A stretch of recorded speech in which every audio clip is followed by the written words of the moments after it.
Angie, congratulations on giving your talk. Thank you. Thank you so much for inspiring us all here at TEDx and just throughout the world. So one thing I was really curious about is how did you even get involved in TEDx? I became involved in TEDx. Well, this is the story. I was late for work one day, as I usually cycle into work, and I decided to take a lift.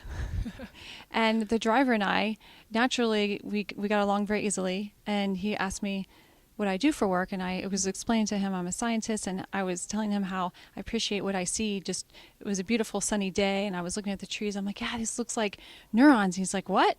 And he's starting to open up with his terminology and nomenclature. And I realized that he's an ex-chemist. So now we're on the same level of communication. And he appreciated biosymmetry as well. I think him and I coined the word actually in that conversation.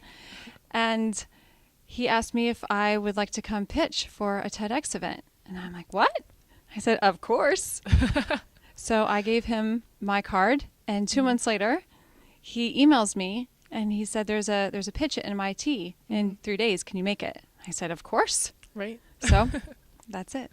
That's amazing. Just that spirit of you, of just that adventure and just ready to jump in to whatever this world gives you is incredible. So one thing too that I was wondering, so where can we see biosymmetry in this world? We can see biosymmetry on many levels. We can see it in nature. There's something, it's called the Fibonacci sequence or the golden ratio. And it's a spiral.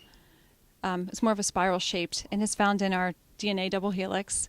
It's found in, I mentioned in my talk, in the horns of bighorn sheep and in conch shells and all through nature, and some flowers, patterns in flower petals. It's found in our food, the Romanesco, or even the pineapple. So I don't know how it got there and why it sticks, but it's a pretty special pattern. That's amazing. Another thing I was wondering too is you used art, and specifically an image of a superhero to depict the neutrophil cell.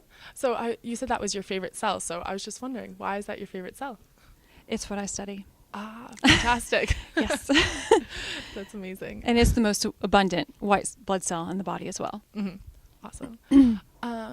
Thinking about too, if you could have one big takeaway for all your listeners, what would that message be for them? Appreciate patterns in life. Excellent. Thank you Okay. so much for sharing Thank your you. ideas.